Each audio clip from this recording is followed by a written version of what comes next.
Okay, അപ്പം നമ്മൾ കഴിഞ്ഞ ദിവസം പറഞ്ഞു നിർത്തിയത് എവിടെയാടാ? Inserting dielectric slab between capacitors അല്ലേ? ഓക്കെ, അവിടെയാണ് നമ്മൾ നിർത്തിയത്. ശരി, അതിനെ ബേസ് ചെയ്തിട്ട് നമുക്കൊരു ക്വസ്റ്റ്യൻ ഉണ്ട്. ഇത് ചെയ്തിട്ട് നമുക്ക് നമ്മളുടെ അടുത്ത ടോപ്പിക്കിലേക്ക് പോവാം. That is combination of capacitors എന്നുള്ളത്. ഓക്കെ, ഇത് ഞാൻ കഴിഞ്ഞ ദിവസം പഠിപ്പിച്ച ടോപ്പിക്കിലൊരു ക്വസ്റ്റ്യൻ ആണ്. സോ നമുക്കത് വെച്ചിട്ട് തന്നെ പോവാം. ഇതൊരു എക്സാമ്പിൾ ക്വസ്റ്റ്യൻ ആണ് കേട്ടോ. ശരി, A slab of material of dielectric constant K has the same area as the plates of a parallel plate capacitor but has a thickness 3/4D where D is a separation of plates. ശരി, രണ്ട് plates ഉണ്ട്. അവർ തമ്മിലുള്ള separation എന്ന് പറയുന്നത്, okay, ഇവർ നമുക്ക് രണ്ട് plate ആയിട്ട് എടുക്കാം. ഇനിയിപ്പോൾ ലൈന് വരച്ച് എന്താണ് ലീനിയർ ആണോ എന്ന് ചോദിക്കേണ്ട, രണ്ട് പ്ലേറ്റ് ആയിട്ട് തന്നെ എടുത്തോളൂ. അവർ തമ്മിലുള്ള ഡിസ്റ്റൻസ് എന്ന് പറയുന്നത് D ആണെന്ന് തന്നിട്ടുണ്ട്. ശരി, ഇവർ തമ്മിൽ D ആണ് ഡിസ്റ്റൻസ്. അങ്ങനെയാണെങ്കിൽ നമ്മൾ അവിടെ ഒരു ഡൈലക്ട്രിക് കോൺസ്റ്റൻറ്റ് കൊണ്ടുവരികയാണ്. അത് ഓൾമോസ്റ്റ് 3/4. ഓക്കെ, നമുക്കത് വേറെ കളർ യൂസ് ചെയ്യാം. അങ്ങനെയാണെങ്കിൽ ഇവർ ബിറ്റ്വീൻ നമുക്ക് ഒരു ഡൈലക്ട്രിക് കോൺസ്റ്റൻ്റ് ആയിട്ടുള്ള ഒരു ഡൈലക്ട്രിക് മെറ്റീരിയൽ ഉണ്ട്. അതിൻ്റെ ഡൈലക്ട്രിക് കോൺസ്റ്റൻറ്റ് K ആണ്.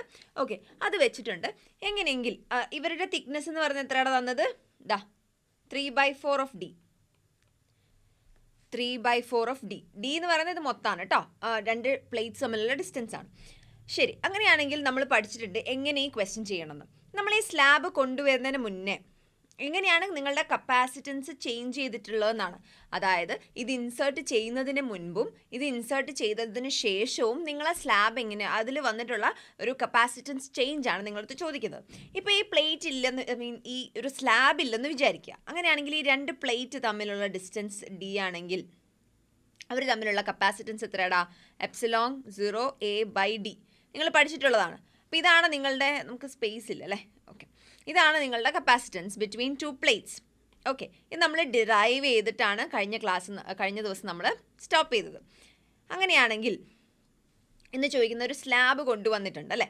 അപ്പോൾ ആ സ്ലാബ് കൊണ്ടുവരുമ്പം ഈ ഇവിടെ എയർ ആണ് കേട്ടോ. ഇവിടെയും എയർ ആണ്, ഇവിടെയും എയർ ആണ് കേട്ടോ. ഈ ബ്ലൂ പാർട്ട് ഞാൻ മാർക്ക് ചെയ്തില്ലാടാ, അവിടെ എയർ ആണ്. അങ്ങനെയാണെങ്കിൽ ആ എയറിലുള്ള ഇലക്ട്രിക് ഫീൽഡ് ഒന്ന് പറഞ്ഞു നിങ്ങൾ. അവിടുത്തെ ഇലക്ട്രിക് ഫീൽഡ് എന്ന് പറയുന്നത് എന്തായിരിക്കും? σ/ε0 ആയിരിക്കും. വാട്ട് അബൌട്ട് ഈ സ്ലാബിൻ്റെ ഉള്ളിലുള്ള ഇലക്ട്രിക് ഫീൽഡ് എന്താണ്? അപ്പം നമുക്കത് ഈ എയർ എന്ന് വിളിക്കാം. ഇനി ഈ മീഡിയം ഈ സ്ലാബ് എന്തെങ്കിലും വിളിക്കാം. സ്ലാബ് ഒരു മീഡിയം ആയിട്ടാണ് നമ്മൾ കൺസിഡർ ചെയ്യുന്നത്. അങ്ങനെയാണെങ്കിൽ അവിടെ എന്താണ്? σ/ε0 εr എന്താടാ? K ആണ്. അതിൻ്റെ K ആണ് തന്നിട്ടുണ്ട്. സോ നമുക്ക് അതിനെങ്ങനെ എഴുതാം? ഓക്കെ, നിങ്ങൾ കാണുന്നില്ല അല്ലേ? കുറച്ച് സ്പേസേ ഉള്ളൂ നമുക്ക് ഈ ക്വസ്റ്റ്യൻ ചെയ്യാൻ വേണ്ടിയിട്ട്. σ/ε0 K. ഇതിനെ നമുക്കൊരു സ്റ്റാൻഡേർഡായിട്ട് E0 എന്ന് വിളിക്കുകയാണെങ്കിൽ അപ്പോൾ ഇതെന്താണ് നിങ്ങൾ പറ? ഇതിനെ ഞാൻ E0 എന്നാക്ക്. ഈ എയർ E0 ആണെങ്കിൽ അപ്പോൾ ഇതെന്താണ്? നമുക്ക് ഈ മീഡിയം എങ്ങനെ എഴുതാം? E0/K എന്ന് എഴുതിക്കൂടെ? E0/K എന്ന് എഴുതാം. പക്ഷെ നമ്മളോട് ചോദിക്കുന്നത് അവിടുത്തെ എന്താണ്? കപ്പാസിറ്റൻസ് ആണ്. നമുക്കിനി വേണം അല്ലേ? നമുക്കിനി എന്താണ്? അപ്പോൾ ഇവിടെ കണ്ടുപിടിച്ചതൊക്കെ നിങ്ങൾ എഴുതി വെക്കുക എൻ്റെ ഒപ്പം തന്നെ കേട്ടോ. ഞാൻ ആ ഫിഗർ മനസ്സിലാൻ വേണ്ടിയിട്ടാണ്. ഫിഗർ എന്തായാലും അവിടെ നിന്നോട്ടെ. ഓക്കെ, ആവശ്യം വരും. ശരി, ആ പോയിന്റിൽ ഈ എയറിലുള്ള പൊട്ടൻഷ്യൽ അപ്പം എന്താണ്? അപ്പോൾ ടോട്ടൽ പൊട്ടൻഷ്യൽ എന്ന് പറയുന്നത് എന്താണ്? പൊട്ടൻഷ്യൽ ആ എയറിലുള്ള പൊട്ടൻഷ്യൽ ആ മീഡിയത്തിലുള്ള പൊട്ടൻഷ്യലും, ഈ രണ്ടും കൂടെ സം ചെയ്ത് കിട്ടുന്നതായിരിക്കും നിങ്ങളുടെ ടോട്ടൽ പൊട്ടൻഷ്യൽ. ശരിയല്ലേ? ഈ പൊട്ടൻഷ്യൽ എന്ന് പറഞ്ഞാൽ എന്താ? നിങ്ങൾ പറയും. പൊട്ടൻഷ്യൽ എന്ന് പറഞ്ഞാൽ നമ്മൾ പഠിച്ചിട്ടുണ്ട് E = dV/dr എന്ന്. അങ്ങനെയാണെങ്കിൽ പൊട്ടൻഷ്യൽ എന്താ? E × D ആണ്. D is the distance between them. അപ്പം ഞാൻ നിങ്ങളുടെ അടുത്ത് V എയർ ചോദിച്ചാൽ നിങ്ങൾ എന്താണ് അവിടുത്തെ V എയറിലെ ഈ എയർ എന്താണ്? ഈ എയർ എന്താണ്? ഞാൻ പറഞ്ഞു σ/ε0. അതിനെ നമ്മൾ E0 എന്നാണ് വിളിച്ചത്. അപ്പോൾ നിങ്ങൾക്ക് ഇവിടുത്തെ V എയർ എന്താണ്?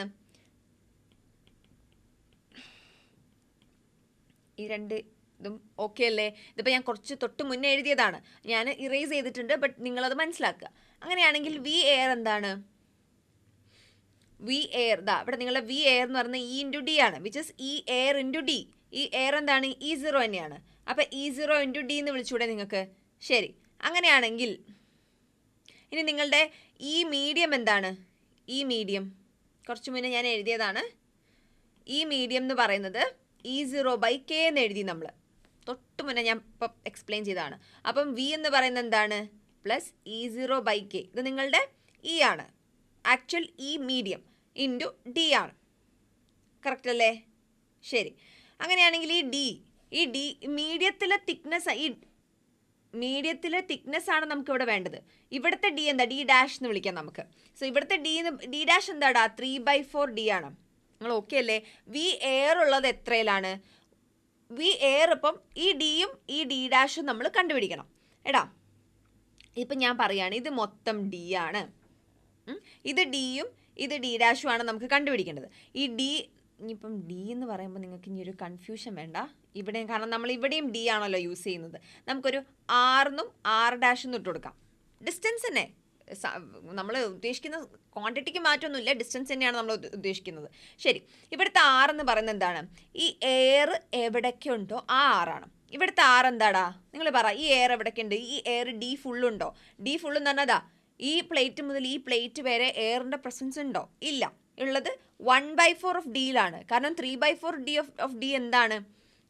1/4 ഓഫ് ഡി എയറും 4/1, അതുപോലെ 3/4 ഓഫ് ഡി മീഡിയവുമാണ്. ക്ലിയർ അല്ലേ? ഓക്കെ, അങ്ങനെയാവുമ്പം നിങ്ങൾ ഇവിടുത്തെ R എന്താടാ, എയർ ഉള്ള R എന്താണ്? വി എയറിലെ R എന്താണ്? E0 1/4 ഓഫ് ഡി ആണ്. അതുപോലെ നിങ്ങളുടെ R' എന്താണ്? അതായത് നിങ്ങളുടെ മീഡിയം ഉള്ളത് എത്രയിലാണ്? ഇതാ, അതായത് E0/K 3/4 ഓഫ് ഡി അല്ലേ? ഇതാണ് നിങ്ങളുടെ ആറും R'. അങ്ങനെയാണെങ്കിൽ നമുക്കിവിടെ കുറച്ച് കോമൺ ആയിട്ട് സംഭവങ്ങൾ എന്തൊക്കെയാണ്? E0യും ഡിയും, ഇതാണ് കോമൺ ആയിട്ട് വരുന്നത്. അപ്പോൾ 1/4 പ്ലസ് 3/4K അല്ലേ, ബ്രാക്കറ്റിലെടുക്കാം. ഇതിൽ കോമൺ എന്തൊക്കെയാടാ? കോമൺ എന്നാണ് ഞാൻ എടുക്കുന്നത്. ഡി കോമൺ ആണ് രണ്ടിലും, പിന്നെ E0 രണ്ടിലും കോമൺ ആണ്. സോ അത് രണ്ടും നമ്മൾ ബ്രാക്കറ്റിൻ്റെ പുറത്തെടുത്ത് ബാക്കി വരുന്നത് 1/4 പ്ലസ് 3/4K ആണ് അല്ലേ? K ആ മീഡിയത്തിൻ്റെ റിലേറ്റീവ് പെർമിറ്റിവിറ്റി ആണ്. ശരി, അങ്ങനെയാണെങ്കിൽ നമുക്ക് ഈ ക്വസ്റ്റ്യനെ മാറ്റി എഴുതിക്കൂടെ? ഈ ഇക്വേഷനെ നിങ്ങൾക്ക് മാറ്റി എഴുതാമല്ലോ. ഇപ്പം ഞാൻ ലാസ്റ്റ് പറഞ്ഞ ഇക്വേഷൻ ഉണ്ടാ, നമുക്കൊന്ന് സിമ്പിളാക്കാം. നമ്മൾ ആദ്യം ഇതിനെന്താ ചെയ്യുക? ക്രോസ് മൾട്ടിപ്ലൈ ചെയ്യൂ അല്ലേ? ഇതാ, ഇതിനെ ഇങ്ങോട്ടും ഇതിനെ ഇങ്ങോട്ടും ക്രോസ് മൾട്ടിപ്ലൈ ചെയ്യുമ്പോൾ എന്താ വരിക? E0D 4K + 12/16 16K അല്ലേ? ഇത്രയും വലിയൊരു ഇതൊക്കെ വലിയ നമ്പേഴ്സാണ്. പക്ഷെ നിങ്ങൾക്കറിയാം ഇതിൽ ഓരോ നമ്പറും, അതായത് 4 ആയാലും 12 ആയാലും 16 ആയാലും 4ൻ്റെ മൾട്ടിപ്പിൾസ് ആണ്. അങ്ങനെയാകുമ്പോൾ എന്താ വരിക? E0D K + 3. K എന്താണ്? 4 നമ്മളിവിടെ പുറത്തെടുക്കുകയാണ് വിചാരിക്കും. മേലെ നമ്മൾ 4 പുറത്തെടുത്തു. ഇത് ഇത്രയും സ്റ്റെപ്പ് ബൈ സ്റ്റെപ്പായി ഞാൻ പറയുന്നതുകൊണ്ടാണ് ഇത്ര സ്റ്റെപ്പ്. യൂഷ്വലി ഇതൊന്നും ഇത്രയൊന്നും പാടില്ല. 4K + 12/16K എന്ന് പറഞ്ഞാൽ അടുത്ത സ്റ്റെപ്പ് തന്നെ K + 3/4K എന്ന് എഴുതാൻ പറ്റണം. ഞാൻ ആദ്യമായിട്ട് പറയുന്നതുകൊണ്ടാണ് ഞാൻ ഇങ്ങനെ പറയുന്നത്. 4 നമ്മൾ ബ്രാക്കറ്റിൻ്റെ പുറത്തെടുക്കുക. ശരി, താഴെ ഒരു 16K എന്നും നമുക്ക് 4K ആക്കാതെ. അങ്ങനെയാണെങ്കിൽ താഴെയും ഒരു 4 ഉണ്ടാവും. അപ്പോൾ അതാ നിങ്ങൾ ഈ 4 ഡിസ്ട്രിബ്യൂട്ട് ചെയ്തേ, 4K 12, ഇത് ഡിസ്ട്രിബ്യൂട്ട് ചെയ്തേ 16K. അപ്പോൾ മേലെ തന്നെയാണ്, താഴെ ജസ്റ്റ് നമ്മൾ 2 4 കോമൺ ആയിട്ട് പുറത്തെടുത്തു. സോ നമുക്കിത് ഇതൊന്നും ക്യാൻസൽ ചെയ്യാം. ഇത് സിംപ്ലിഫിക്കേഷൻ മെത്തേഡാണ് കേട്ടോ, എളുപ്പമുള്ള മെത്തേഡാണ്. ഇങ്ങനെയൊന്നും എഴുതാൻ പാടില്ല, നിങ്ങൾ +2 എത്തിയ ആൾക്കാരാണ്. സോ അപ്പം നമുക്ക് ഈ മെത്തേഡ് എങ്ങനെ എഴുതാം? E0D K + 3/4K. ഇതാണ് ഇപ്പോൾ നിങ്ങളുടെ ഫൈനൽ പൊട്ടൻഷ്യൽ എന്ന് പറയുന്നത്. ഓക്കെ, ആദ്യത്തെ പൊട്ടൻഷ്യൽ എന്താണ്? ഇതാണ് വി ഫൈനൽ, അതായത് നിങ്ങൾ സ്ലാബ് കൊണ്ടുവന്നതിന് ശേഷമുള്ള പൊട്ടൻഷ്യലാണിത്. അപ്പോൾ വി ഇനീഷ്യൽ എന്തായിരുന്നു? സ്ലാബ് കൊണ്ടുവരുന്നതിന് മുന്നേ വി ഇനീഷ്യലാണ് കേട്ടോ, വി ഇൻസൈഡ് ആണെന്നൊന്നും വിചാരിക്കില്ല. വി ഇനീഷ്യൽ എന്താണ്? Just E0D. കാരണം അന്നേരം 2 പ്ലേറ്റ്സും അവർ തമ്മിലുള്ള ഡിസ്റ്റൻസും അവിടെയുള്ള പൊട്ടൻഷ്യൽ എന്ന് പറയുന്നത് എന്താണ്? ഇതാണ്.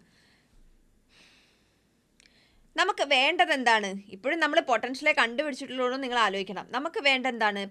കപ്പാസിറ്റൻസ് തമ്മിലുള്ള ഡിഫറൻസ് ആണ് അല്ലേ? നമുക്ക് നോക്കാം. നമ്മളുടെ കപ്പാസിറ്റൻസിൻ്റെ ഇക്വേഷൻ എന്താ? C = Q/V. അപ്പോൾ ഇനീഷ്യൽ കേസിൽ നമുക്കതിനെ C0 എന്ന് വിളിക്കാം. അപ്പോൾ അതെന്താണ്? ഇനീഷ്യൽ കേസായിട്ട് എടുക്കുന്നതുകൊണ്ടാണ് കേട്ടോ. Q0 V0 ഇത്രയേ ഉള്ളൂ. Where C0 is the capacitance between the 2 plates before നമ്മൾ സ്ലാബ് ഇൻട്രൊഡ്യൂസ് ചെയ്യുന്നതിൻ്റെ ബിഫോർ. അതുപോലെ Q0 അതും അങ്ങനെ തന്നെ, V0 അങ്ങനെ തന്നെ. എന്ത്? നമ്മൾ ജസ്റ്റ് സ്ലാബ് ഇൻട്രൊഡ്യൂസ് ചെയ്യുന്നതിന് ബിഫോർ ആയിട്ടുള്ള V0. അപ്പോൾ V0 എന്താണ്? നമ്മൾ ഫസ്റ്റത്തെ E0D ആണ്. ആൻഡ് രണ്ടാമത്തെ വി ഫൈനൽ എന്താണ്? E0D പറഞ്ഞേ, E0D K + 3/4 4K അല്ലായിരുന്നോ? ശരി, ഇതിനെ നമുക്ക് ഇത് V0 അല്ലേ? സോ V ഫൈനലിനെ നമുക്ക് എന്ത് വിളിക്കാം? V0 K + 3/4K എന്ന് എഴുതിക്കൂടെ? ഓക്കെ അല്ലേ? കാണുന്നില്ല നിങ്ങൾ? K + 3/4K. നമുക്ക് വേണ്ട എന്തിൻ്റെ ഇക്വേഷൻ ആടാ? കപ്പാസിറ്റി. നിങ്ങൾക്ക് ഈ ഫിഗർ ക്ലിയർ അല്ലേ? അങ്ങനെയാണെങ്കിൽ നമുക്കത് മായ്ക്കായിരുന്നു. ഓക്കെ, നമുക്ക് ഇനി ഈ ഫിഗറിൻ്റെ ആവശ്യമില്ല അല്ലേ? അപ്പം നമ്മളോട് ചോദിച്ചിരിക്കുന്നത് കപ്പാസിറ്റൻസിൽ വന്ന ചേഞ്ച് ആണ്. അതായത് കപ്പാസിറ്റൻസിനെ കമ്പയർ ചെയ്യാനാണ് നമ്മളടുത്ത് ആക്ച്വലി അവിടെ പറയുന്നത്. ആദ്യത്തെ കപ്പാസിറ്റൻസും അവസാനത്തെ കപ്പാസിറ്റൻസും തമ്മിൽ നമ്മൾ കമ്പയർ ചെയ്യണമെന്നാണ് നമ്മളോട് പറഞ്ഞിരിക്കുന്നത്. നമ്മൾ നോക്കുകയാണെങ്കിൽ നമ്മളെ കപ്പാസിറ്റൻസ് ഇക്വേഷൻ Q/V ആണ്. അപ്പം ആദ്യത്തെ കപ്പാസിറ്റൻസ് ഒന്ന് പറഞ്ഞേ. നമ്മൾ സ്ലാബ് ജസ്റ്റ് പ്ലേറ്റ്സ് തമ്മിലുള്ള ഇതൊന്ന് പറഞ്ഞേ. Q0. ജസ്റ്റ് ടേക്കിംഗ് Q0 എന്ന് പറയുന്നത് ഇനീഷ്യൽ കണ്ടീഷനിലുള്ള ചാർജാണ്. ആൻഡ് V0 അത് ഇനീഷ്യൽ കണ്ടീഷനിലുള്ള പൊട്ടൻഷ്യൽ. അതാണ് നിങ്ങളുടെ E0D. ഓക്കെ, വേർ നിങ്ങൾക്ക് ഇങ്ങനെ എഴുതാം. Where V0 is E0D. Okay അല്ലേ? രണ്ടാമത്തെ കപ്പാസിറ്റൻസിനെ നമുക്ക് C' എന്ന് വിളിക്കാം. നമ്മൾ ജസ്റ്റ് റെപ്രസെൻറ്റ് ചെയ്യുന്നത് മാത്രം. അപ്പം നിങ്ങൾ ഇങ്ങനെ റെപ്രസെൻറ്റേഷൻസ് കൊടുക്കുമ്പം നിങ്ങൾ അവിടെ എഴുതി വെക്കണം. നിങ്ങളുടെ ആൻസർ പേപ്പറിൽ നിങ്ങൾ എഴുതണം. ഇപ്പം നിങ്ങൾ ഇപ്പം C' പകരം അല്ലെങ്കിൽ C' എന്നൊക്കെ നമ്മളിതിന് വിളിക്കും. അപ്പോൾ C' പകരം നിങ്ങളിപ്പോൾ ഒരു C1 ആൻഡ് C2 എന്ന് എടുത്താലും നിങ്ങൾ അവിടെ എഴുതണം. Where C1 is the capacitance before introducing slab and C2 is the capacitance after introducing slab. അതുപോലെ ഇപ്പോൾ ഇവിടെ ഞാൻ എഴുതുകയാണെങ്കിൽ C is the capacitance before introducing slab and C' or C' is the capacitance after introducing the slab എന്നാണ് നമ്മൾ പറയുക. അതെന്താണ്? Q0. ചാർജിന് ഒരു മാറ്റം ഉണ്ടാവില്ല. Charge it remains unchanged. Okay, by V0. ഇപ്പോൾ നമ്മളിവിടെ V0യ്ക്ക് ഒരു മാറ്റമുണ്ട്. നമ്മളുടെ സ്ലാബ് ഇൻട്രൊഡ്യൂസ് ചെയ്തതിന് ശേഷമുള്ള ഇതെന്താടാ? അത് ഞാൻ പറഞ്ഞത് V0 K + 3/4K. ഓക്കെ അല്ലേ? നമുക്കിവിടെ കൊടുക്കാം V0 K + 3/4K. ശരി, ഞാൻ കുറച്ച് മുന്നേ പറഞ്ഞു നമുക്ക് എന്തെങ്കിലും ഒരു ചേഞ്ചിൽ എന്തെങ്കിലും ഒന്ന് വന്ന ചേഞ്ചാണ് ചോദിക്കുന്നതെങ്കിൽ അവിടെ നമ്മൾ ചെയ്യുക. അതിപ്പം അഡീഷൻ ടേംസ് ആണ് വരുന്നതെങ്കിൽ നമ്മൾ അവരെ ഡിഫറൻസ് എടുക്കും. അപ്പം അതായത് ഇപ്പം നമുക്ക് രണ്ട് പൊട്ടൻഷ്യൽ തമ്മിലുള്ള ചേഞ്ച് ഒക്കെ ചോദിക്കുമ്പോൾ നമ്മൾ എന്താ ചെയ്യുക? അവിടെ ഡിഫറൻസ് ആണ് എടുക്കുക. പക്ഷേ ഇവിടെ നിങ്ങൾക്ക് രണ്ട് ടേംസ് വന്നിരിക്കുന്നത് and that you can do anything like നിങ്ങൾക്ക് ഡിവിഷൻ ചെയ്യാം. ഇപ്പം നമ്മൾ C'/C ചെയ്തു എന്ന് വിചാരിക്കും നിങ്ങൾ.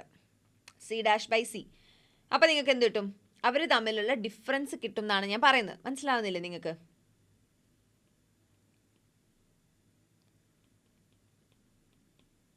/4K. ഇതാണ് നിങ്ങളെ C'. ബൈ നിങ്ങളെ C എന്താ? Q0/V0. അപ്പോൾ ഇതിൽ നിങ്ങൾക്ക് എന്ത് പറ്റും? ഇതിലെന്തൊക്കെയാണ് സംഭവിക്കുക? ഇവിടെ നമ്മളുടെ Q0ഉം ന്യൂമറേറ്ററും ഡിനോമിനേറ്ററും പോലെയാടാ. ഇതാണ് കേട്ടോ നിങ്ങളെ ന്യൂമറേറ്റർ. ഇതാണ് നിങ്ങളുടെ രണ്ട് ഡിവൈഡ് ചെയ്യുന്നത്. ശരി, V0 പോവും. ബാക്കി ഉണ്ടാവുന്നത് എന്താണ്? 4K/K + 3 അല്ലേ? ഇതാണ് നിങ്ങൾക്ക് ബാക്കി വരുന്നത്. സോ നിങ്ങളെടുത്ത് അവിടെ ചേഞ്ച് ചോദിച്ചു കഴിഞ്ഞാൽ നിങ്ങൾ വേറെ ഒന്നും ചെയ്യണ്ട. എന്താണ്? അവരെ ജസ്റ്റ് കമ്പയർ ചെയ്യാൻ വേണ്ടിയിട്ട് അവരെ ജസ്റ്റ് ഡിവൈഡ് ചെയ്യുക. അപ്പം C'/C എടുത്തപ്പം 4K/K + 3 എന്ന് വന്നില്ലേ? അപ്പം നിങ്ങളുടെ C' എന്താണ്? 4K/K + 3C ആണ്. ഓക്കെ അല്ലേ? 4K/K + 3C. ഓക്കെ അല്ലേ? ശരി, ഇതാണ് നിങ്ങളുടെ ക്വസ്റ്റ്യൻ. ഇത് തന്നെയാണ് നിങ്ങളടുത്ത് ചോദിച്ചിരിക്കുന്നത്, കപ്പാസിറ്റൻസിൽ വന്ന ചേഞ്ച്. അപ്പോൾ ഇതാണ് നിങ്ങളുടെ കപ്പാസിറ്റൻസിൽ വന്ന ചേഞ്ച്. ഓക്കെ, അത് കമ്പയർ ചെയ്തിട്ട് നമ്മൾ പറയുന്നതാണ്. Okay, combination of capacitors. ശരി, ഇത് നിങ്ങൾക്ക് പഠിക്കാൻ ഏറ്റവും എളുപ്പവും ഇഷ്ടവുമുള്ള ടോപ്പിക് ആവാനാണ് സാധ്യത. കാരണം ഈ ചാപ്റ്ററിൽ കുറച്ചെങ്കിലും ലൈക്ക് പെട്ടെന്ന് നമുക്ക് കാര്യം മനസ്സിലാക്കാൻ പറ്റുന്നൊരു ടോപ്പിക്കാണ് കേട്ടോ. എളുപ്പമാണ് കാരണം നിങ്ങൾ ഓൾറെഡി റെസിസ്റ്റൻസിൻ്റെ കാര്യം പഠിച്ചിട്ടുണ്ട്. അപ്പോൾ റെസിസ്റ്റൻസിൽ നിന്നും ഒരു ചെറിയ ഡിഫറൻസ് ഉണ്ട് സീരീസ് കോമ്പിനേഷൻ പാരലൽ കോമ്പിനേഷൻ നോക്കുകയാണെങ്കിൽ. പക്ഷേ റെസിസ്റ്റൻസിലിപ്പം രണ്ട് റെസിസ്റ്റൻസ് ഇങ്ങനെ വെച്ചു, രണ്ട് റെസിസ്റ്റൻസ് സീരീസ് കോമ്പിനേഷനിൽ വെക്കുകയാണ്. അപ്പോൾ നിങ്ങളടുത്ത് ഇത് R1ഉം ഇത് R2 ആണെങ്കിൽ നിങ്ങളോടത്ത് ഇതിൻ്റെ ടോട്ടൽ റെസിസ്റ്റൻസ് എഫക്റ്റീവ് ചോദിച്ചു കഴിഞ്ഞാൽ നിങ്ങൾക്ക് പെട്ടെന്ന് എഴുതാൻ പറ്റും. എന്ത്? സീരീസിലാണേ. അപ്പോൾ R1 + R2 എന്ന് എഴുതാൻ പറ്റും അല്ലേ? അപ്പോൾ നിങ്ങൾക്ക് ഇത്തരം ക്വസ്റ്റ്യൻസ് ചെയ്യാൻ ഇഷ്ടമുള്ള, അപ്പോൾ ഞാൻ പഠിക്കുന്ന സമയത്തൊക്കെ എനിക്ക് ഭയങ്കര എൻ്റെ ടീച്ചേഴ്സ് ആ ഒരു ഇത് ഫെമിലിയർ ആവാൻ വേണ്ടിയിട്ട് നമ്മളെങ്ങനെയാണ് എടുക്കുന്നതെന്ന് ഫെമിലിയർ ആവാൻ വേണ്ടിയിട്ട് പല ഇങ്ങനെ കുറേ ഡയഗ്രാംസ് ഒക്കെ തരുമായിരുന്നു. അപ്പോൾ ഏതാണ് സീരീസ് കോമ്പിനേഷൻ, ഏതാണ് പാരലൽ കോമ്പിനേഷൻ മനസ്സിലാക്കി ചെയ്യാൻ വലിയ ഡയഗ്രാംസ് ഒക്കെ തരും. അങ്ങനെ നമുക്ക് ആദ്യമൊന്നും കിട്ടൂല, പിന്നെ ടീച്ചേഴ്സ് ഹെൽപ്പ് ചെയ്യും, അങ്ങനെ നമ്മൾ ചെയ്യും. ശരി, ഇവിടെയും അങ്ങനെയൊക്കെ തന്നെയാണ്. പക്ഷേ ഇപ്പം ഞാൻ പറഞ്ഞ ഇക്വേഷൻ ഒരു ഡിഫറൻസ് ഉണ്ട്, അത് ഞാൻ നിങ്ങൾക്ക് പറഞ്ഞുതരാം. ഇപ്പം നമുക്ക് ആദ്യം സീരീസ് കോമ്പിനേഷൻ നോക്കാം. ശരി, സീരീസ് കോമ്പിനേഷൻ നോക്കുമ്പോൾ ഇങ്ങനെയാണ്. പക്ഷെ നമ്മൾ കപ്പാസിറ്റേഴ്സിനെ പ്ലേസ് ചെയ്യുക അല്ലേ? ഇങ്ങനെ രണ്ട് കപ്പാസിറ്റേഴ്സ് C1 ആൻഡ് C2. ഇങ്ങനെ 2 കപ്പാസിറ്റൻസ് ഞാൻ വെച്ചു. ഒരു വോൾട്ടേജ് സോഴ്സിലേക്ക് നമ്മൾ കണക്ട് ചെയ്തു ബാറ്ററി. അവിടെ നിന്ന് ഒരു ക്യൂ എമൗണ്ട് ഓഫ് ചാർജ് ഇപ്പം ഇങ്ങനെ പാസ് ചെയ്യാൻ വിചാരിച്ചോ. ഇതിലേക്ക് രണ്ടിലേക്കും പോകുന്നത് സെയിം എമൗണ്ട് ഓഫ് ചാർജ് അല്ലേ? ആ ചാർജിന് എന്തെങ്കിലും ഒരു ടിൽട്ടോ അല്ലെങ്കിൽ ഒരു ഡിവിഷൻ സംഭവിക്കുന്നുണ്ടോ? ചാർജ് ഇങ്ങനെ സ്പ്ലിറ്റ് ആവുന്നുണ്ടോ? 2 പാത്തിലേക്ക് പോകുന്നുണ്ടോ? ഇല്ലല്ലോ. നിങ്ങൾ നോക്കിക്കേ, ഇവിടുന്ന് ഇങ്ങനെ പോകുന്ന ചാർജ് ഇതെങ്ങനെ പോയി ഇതിലേക്കും പോകുന്നുണ്ട്, ഇതിലേക്ക്. അപ്പോൾ സെയിം എമൗണ്ട് ഓഫ് ചാർജാണ് രണ്ടിലേക്കും പോകുന്നത്. അപ്പോൾ എഴുതി വെക്കുക, സീരീസ് കോമ്പിനേഷനിൽ സെയിം ചാർജ് ഫ്ലോസ് ത്രൂ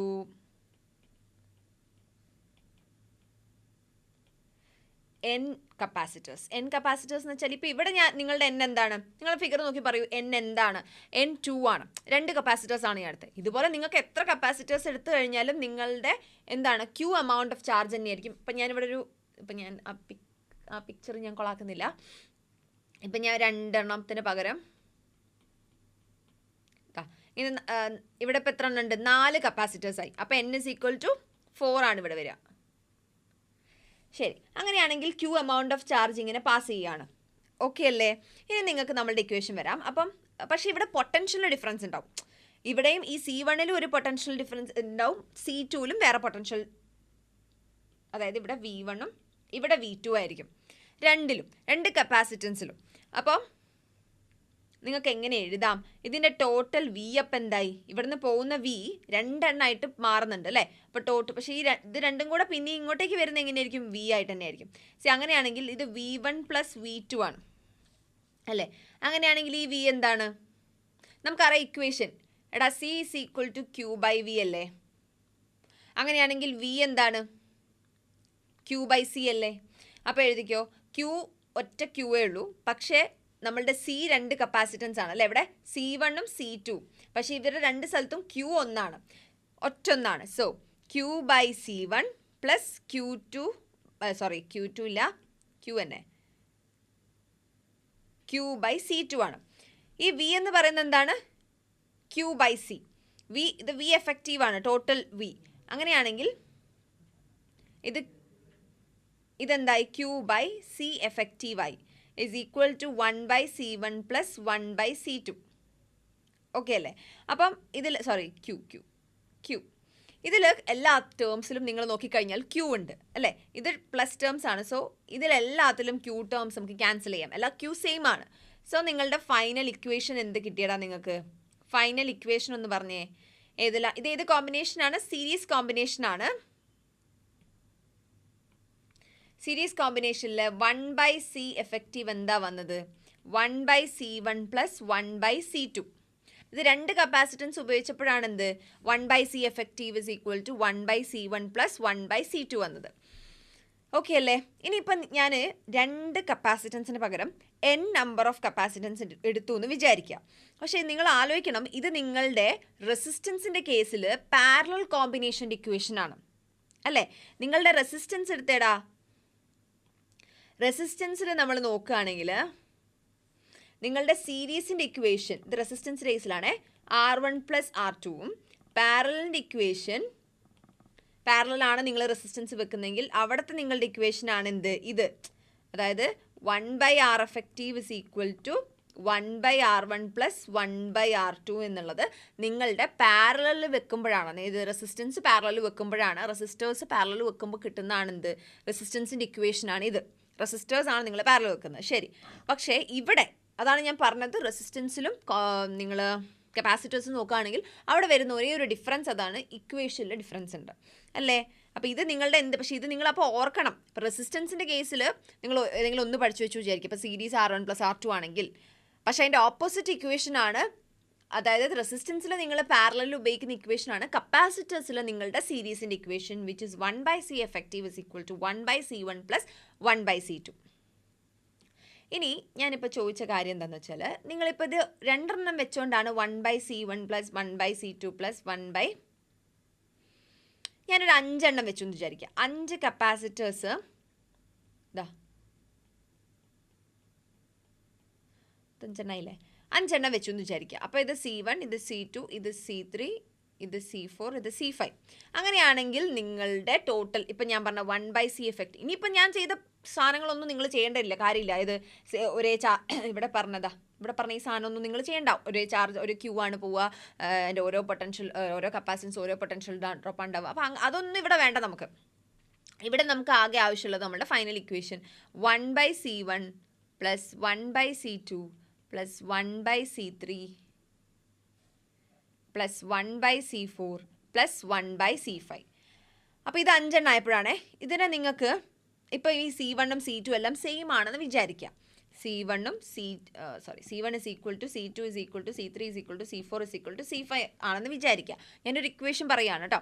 അപ്പോൾ നിങ്ങൾക്ക് എന്ത് കിട്ടി? 1/C plus 1/C. ഈ ഇക്വേഷൻ ഇങ്ങനെയായി, 1/C പ്ലസ് 1/C പ്ലസ് 5 പ്രാവശ്യം അല്ലേ, 1/C. അങ്ങനെയാണെങ്കിൽ ഇതിനെ നമുക്ക് ആഡ് ചെയ്യാൻ പറ്റും അല്ലേ. എന്തായി? 5/C ആയി. അപ്പോൾ 5 കപ്പാസിറ്റേഴ്സ് വെച്ചപ്പോൾ നിങ്ങളുടെ കാണുന്നില്ലേടാ, 5 കപ്പാസിറ്റേഴ്സ് വെച്ചപ്പോൾ, കുറച്ച് തന്നെ സ്ലാൻഡിങ് ആയിട്ടാണ് കേട്ടോ എഴുതിയത്. ശരി, 5 കപ്പാസിറ്റേഴ്സ് വെച്ചപ്പോൾ ഇങ്ങനെയാണ് ശരിക്കും ഇക്വേഷൻ വേണ്ടത്. പക്ഷെ 5 സെയിം കപ്പാസിറ്റേഴ്സ് വെച്ച് കപ്പാസിറ്റൻസ് നമ്മൾ നോക്കുമ്പം എന്താണ് അത്? 1/C plus 1/C plus 1/C, അങ്ങനെ 5 പ്രാവശ്യം. അപ്പോൾ അത് ടോട്ടലായിട്ട് നമുക്ക് ഇങ്ങനെ എടുക്കാം, 5/C എന്ന് എടുക്കാം അല്ലേ. കാണുന്നില്ലേ നിങ്ങൾ? ടോട്ടൽ ഇപ്പോൾ എന്തായി? 5/C. അപ്പോൾ ഞാനിതൊരു n നമ്പറിൻ്റെ കേസിൽ പറയാനാണ് ഇപ്പം ഞാൻ നിങ്ങൾക്ക് ഈ ഒരു എക്സാമ്പിൾ വെച്ച് പറഞ്ഞു തന്നത്. അപ്പോൾ n നമ്പർ ഓഫ് കപ്പാസിറ്റേഴ്സ് ഉണ്ട്. എങ്ങനെ? സീരീസ് കോമ്പിനേഷനിൽ n നമ്പർ ഓഫ് കപ്പാസിറ്റേഴ്സ് ഉണ്ടെന്ന് വിചാരിക്കുക. അപ്പം നിങ്ങളുടെ ഇക്വേഷൻ എന്താവും? പറഞ്ഞിടാ, n number of capacitors arranged in series combination. അന്നേരം അവിടുത്തെ 1/C എഫക്റ്റീവ് ആണ് കേട്ടോ. ടോട്ടൽ C എഫക്റ്റീവ് അല്ല കേട്ടോ 5/C. 1/C എഫക്റ്റീവ് ആണ് 5/C. അപ്പോൾ 1/C എഫക്റ്റീവ് എന്തായി? n/C ആയി. നേരത്തെ 5/C, ഇവിടെ n/C എന്ന് എഴുതി ഞാൻ. അങ്ങനെയാണെങ്കിൽ C എഫക്റ്റീവ് എന്താണ്? ഇതിൻ്റെ റെസിപ്രോക്കൽ എടുക്കടാ, C/n. അങ്ങനെയാണെങ്കിൽ ഇതാണ് നിങ്ങളുടെ C എഫക്റ്റീവ് എന്ന് പറയുന്നത്. ക്ലിയർ അല്ലേ? ശരി, ഇതാണ് നിങ്ങളുടെ സീരീസ് കോമ്പിനേഷൻ. ഓക്കെ, അപ്പോൾ സീരീസ് കോമ്പിനേഷൻ ആണെങ്കിൽ നിങ്ങൾ ഈ ഫിഗർ നോക്കുക. ഇവിടെ നിങ്ങൾ കൊടുക്കുന്ന charge same amount of charge ആണ് 2 കപ്പാസിറ്റേഴ്സും. ഇനി n നമ്പർ ഓഫ് കപ്പാസിറ്റേഴ്സ് ഉണ്ടെങ്കിൽ n നമ്പർ ഓഫ് കപ്പാസിറ്റർ കൂടെയും പാസ് ചെയ്യുന്നത് Q ചാർജ് ആയിരിക്കും. ആൻഡ് ഓരോന്നിലും ഓരോ കപ്പാസിറ്ററിലേക്കും V1 V2 V3 V4 V5 എന്ന് പറഞ്ഞിട്ട് അങ്ങനെ പോകും. ഓക്കെ, അങ്ങനെ ഈ ഒരു ഇക്വേഷൻ ഡിറൈവ് ചെയ്തെടുക്കാനാണ് ഏതാണ്? 1/C effective equal to C effective എന്ന് പറഞ്ഞാൽ 1/C in series. Effective in series is equal to 1/C1 plus 1/C2 plus 1/C3, അങ്ങനെ up to 5 or up to n numbers. അപ്പോൾ അതിനെ നമുക്ക് കോമൺ ആയിട്ട് ഇങ്ങനെ ഒരു ഇക്വേഷൻ വിളിക്കാം. ആലോചിക്കേണ്ട ഒന്ന് മാത്രമാണ്, 1/C എഫക്റ്റീവ് ആണ് n/C, അല്ലാതെ C എഫക്റ്റീവ് അല്ല. അപ്പോൾ C എഫക്റ്റീവ് എന്താണ്? C/n ആണ്. It's only possible when your capacities are same. ഇപ്പോൾ C എന്ന് കോമൺ ആയിട്ട് നിങ്ങൾക്ക് എടുക്കാൻ പറ്റുമ്പോൾ മാത്രമേ ഇത് ചെയ്യാൻ പറ്റുള്ളൂ. അല്ലെങ്കിൽ നിങ്ങൾ എല്ലാം 1/C1 പ്ലസ് 1/C2 അങ്ങനെ ചെയ്താലേ നിങ്ങൾക്ക് ആൻസർ കിട്ടുള്ളൂ. C ഒന്നാണെങ്കിൽ എല്ലാ Cയും സെയിം ആവുന്ന കേസിൽ മാത്രമേ നിങ്ങൾക്ക് ഈ ഇക്വേഷൻ യൂസ് ചെയ്യാൻ പറ്റുകയുള്ളൂ. ശരി, ഇനി നമുക്ക് നോക്കാം പാരലൽ കോമ്പിനേഷൻ ആണ്. പാരലൽ കോമ്പിനേഷൻ നിങ്ങൾ ഈ പറഞ്ഞ പോലെ ഞാൻ പറഞ്ഞു. നിങ്ങളുടെ റെസിസ്റ്റൻസിൻ്റെ കേസിൽ പാരലൽ കോമ്പിനേഷൻ്റെ ഇക്വേഷൻ ഒന്ന് പറഞ്ഞേടാ. പാരലൽ കോമ്പിനേഷൻ റെസിസ്റ്റൻസിൻ്റെ കേസിൽ ഇക്വേഷൻ എന്താ? ഇപ്പം ഞാൻ പറഞ്ഞ സീരീസിൻ്റെ ഇക്വേഷൻ ആണ് അല്ലേ. 1/R effective is equal to 1/R1 plus 1/R2 plus 1/R3 അല്ലേ. ഇതാണ് നിങ്ങളുടെ എന്തിൻ്റെ ഇക്വേഷൻ? പാരലൽ കേസിൽ നിങ്ങളുടെ റെസിസ്റ്റൻസിൽ വരുന്ന ഇക്വേഷൻ. ഇവിടെ നമ്മളുടെ പാരലൽ കോമ്പിനേഷനിൽ നമുക്ക് നോക്കാം എങ്ങനെയാണെന്നുള്ളത്. അത് നമുക്കൊരു ഫിഗർ വരയ്ക്കാം അല്ലേ. ഫിഗർ വരയ്ക്കുകയാണെങ്കിൽ നമുക്കിവിടെ ഒരു ബാറ്ററി പൊട്ടൻഷ്യൽ സോഴ്സ് ആണ്. നമ്മളതിങ്ങനെ വരച്ചു. നമുക്ക് ഒരു 3 വരയ്ക്കാം അല്ലേ. 3 കപ്പാസിറ്റൻസ് ഇങ്ങനെ വരച്ചു.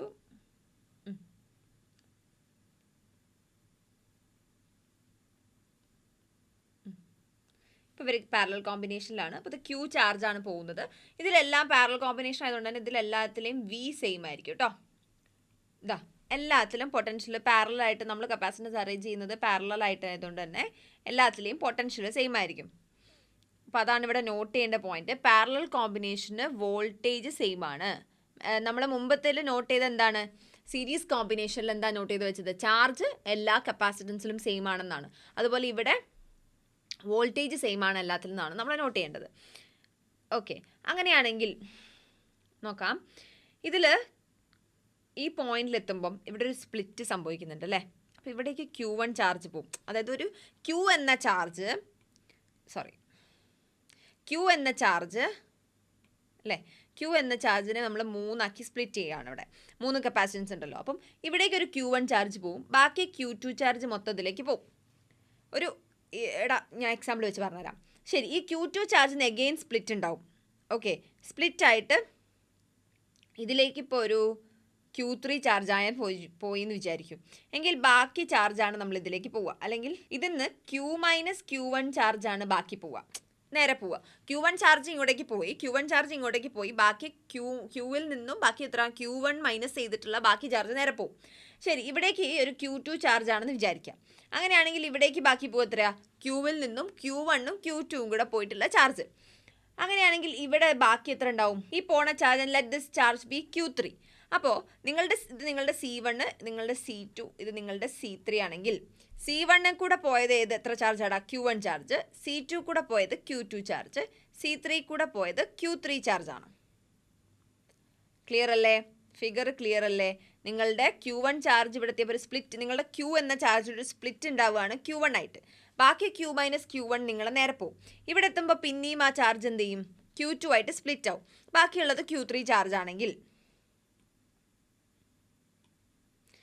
ഈ Q3 ചാർജ് എന്ന് പറയുന്നത് എന്താണ്, Q-Q1 മൈനസ് Q2. Q1ഉം Q2ഉം പോയി കഴിഞ്ഞിട്ടുള്ള ബാക്കി ചാർജാണ് അല്ലേ. റൈറ്റ്. അങ്ങനെയാണെങ്കിൽ ഇവിടെ എന്ത് സെയിം ആണ്, പൊട്ടൻഷ്യൽ സെയിം ആണ്. ആൻഡ് Q1 Q2 ഡിഫറെൻ്റ് ആണ്. അപ്പോൾ ഇവിടുത്തെ ടോട്ടൽ ചാർജ് ഈ Q എന്ന് പറയുന്നത് എന്താണ്, അത് Q1ഉം Q2ഉം Q3 ആയിട്ട് സ്പ്ലിറ്റ് ചെയ്തിട്ടുണ്ട് അല്ലേ. Q1 Q2 Q3 ആയിട്ട് സ്പ്ലിറ്റ് ആയിട്ടുണ്ട് ഇത് Q എന്ന ചാർജ്. ശരി, നമ്മളുടെ സീൻ്റെ ഇക്വേഷൻ Q/V. അങ്ങനെയാണെങ്കിൽ Qൻ്റെ ഇക്വേഷൻ എന്താ, VC. അപ്പോൾ ഇവിടെ V എല്ലാത്തിലും കോമൺ അല്ലേ. അപ്പം V ഇൻറ്റു C എഫക്റ്റീവ് ആണ് വരിക ഇവിടെ. ഈ Q എന്ന് പറയുന്നത് V നമ്മൾ ആദ്യം കൊടുക്കുന്ന പൊട്ടൻഷ്യൽ തന്നെയാണ് എല്ലാത്തിലും വരുന്നത്. അപ്പം അതെല്ലാത്തിലും സെയിം ആണ് V. പിന്നെ C എഫക്റ്റീവ് ആണ് നമ്മൾ കണ്ടുപിടിക്കേണ്ടത്. അപ്പോൾ അത് C എഫക്റ്റീവ് തന്നെ കൊടുക്കുക, അല്ലെങ്കിൽ C പാരലൽ എന്നോ കൊടുക്കുക. അപ്പോൾ Q1 എന്ന് പറയുന്നത് എന്താണ്, ഇനി V കോമൺ ആണ് again into C1 plus V into C2 plus V into C3. ഇതാണ് നിങ്ങളുടെ എന്ത്, VC എഫക്റ്റീവ് അഥവാ Q അല്ലേ. Q ഇങ്ങനെയായിട്ട് നമ്മൾ മാറ്റി. അത് നമ്മളുടെ ഇക്വേഷൻ നിന്നും C is equal to Q/V എന്നുള്ള നമ്മളുടെ ഇക്വേഷനിൽ നിന്നും നിങ്ങൾ Qൻ്റെ equation that is equal to VC എടുക്കുകയാണ്. നോക്കുകയാണെങ്കിൽ V എല്ലാത്തിലും കോമൺ അല്ലേ, ക്യാൻസൽ ചെയ്തൂടെ. അങ്ങനെയാണെങ്കിൽ നിങ്ങളുടെ C എഫക്റ്റീവ് എന്തായി, C1 plus C2 plus C3 ആയി അല്ലേടാ. C1 plus C2 plus C3 ആയി. ഇതാണ് നിങ്ങളുടെ എന്ത്, ഇതാണ് നിങ്ങളുടെ പാരലൽ കോമ്പിനേഷനിൽ വരുമ്പോൾ കപ്പാസിറ്റൻസിൻ്റെ ഇക്വേഷൻ. ഓക്കെ, ഇത് പക്ഷേ നിങ്ങളുടെ റെസിസ്റ്റൻസിൻ്റെ കേസിൽ ഇത് സീരീസിൻ്റെ ഇക്വേഷൻ ആണ്. ഇവിടെ 3 കപ്പാസിറ്റേഴ്സ് യൂസ് ചെയ്തുകൊണ്ടാണ്. അപ്പോൾ ഇവിടെ N കപ്പാസിറ്റേഴ്സ് യൂസ് ചെയ്യുകയാണെങ്കിൽ എന്തായി, C1 plus C2 plus C3 കാണുന്നില്ലേ, പ്ലസ് C4 അപ് ടു ഇങ്ങനെ പോയിട്ട് അത് CN വരെത്തും അല്ലേ. അങ്ങനെയാണെങ്കിൽ ഈ C എല്ലാം കോമൺ ആണെങ്കിലോ, അപ്പം നിങ്ങൾക്ക് ഇനി ഫിഗറിൻ്റെ ആവശ്യമില്ല അല്ലേ. ഇനി ഈ C എല്ലാം കോമൺ ആണെങ്കിലോടാ, C എല്ലാം കോമൺ ആണെങ്കിൽ C എഫക്റ്റീവ് എന്തായി, C1 പ്ലസ് C എല്ലാം കോമൺ ആണ്, എല്ലാം C അല്ലേ. അപ്പം C plus C up to എത്ര N ഉണ്ടോ അത്രയും വരെയുള്ള C. അങ്ങനെയാണെങ്കിൽ അല്ലേ, അത് എത്ര N ആണെന്ന് നോക്കിയാൽ പോരെ അല്ലേ. പ്ലസ് C അതങ്ങനെ പോവും. റൈറ്റ്. അപ്പോൾ നിങ്ങളുടെ C എഫക്റ്റീവ് നിങ്ങൾക്ക് എത്ര എഴുതാം, എത്ര നമ്പർ ഓഫ് കപ്പാസിറ്റേഴ്സ് ഉണ്ടോ ഇൻറ്റു C. കാരണം അപ്പോൾ ഇതൊരു 5 എണ്ണമാണ് വിചാരിക്കുക. അതപ്പോൾ അതെന്തായി, C+C+C+C+C, അതായത് 5C കിട്ടും നിങ്ങൾക്ക്. നേരത്തെ 5/C ആണ് കിട്ടിയത്, ഇപ്പോൾ അതെന്തായി 5C ആയി അല്ലേ. അപ്പോൾ അത് അതുപോലെ NC എന്നാണ് നിങ്ങൾ എന്ത് ചെയ്യേണ്ടത്, എഴുതേണ്ടത്. ഇത് പക്ഷേ പാരലൽ കോമ്പിനേഷനിലാണ് മാത്രം. അപ്പം നിങ്ങൾ റെസിസ്റ്റൻസിൻ്റെ ഇക്വേഷൻ എടുത്ത് നിങ്ങളിവിടെ യൂസ് ചെയ്താൽ നിങ്ങൾക്ക് കിട്ടില്ല. ഇതാണ് നിങ്ങളുടെ ഇക്വേഷൻ കേട്ടോ. ഇതെന്തിൻ്റെ കേസിലാണ്, ഇത് പാരലലിൻ്റെ കേസിൽ കപ്പാസിറ്റൻസിന് ഇങ്ങനെയാണ് ഇക്വേഷൻ വരിക. ഓക്കെ.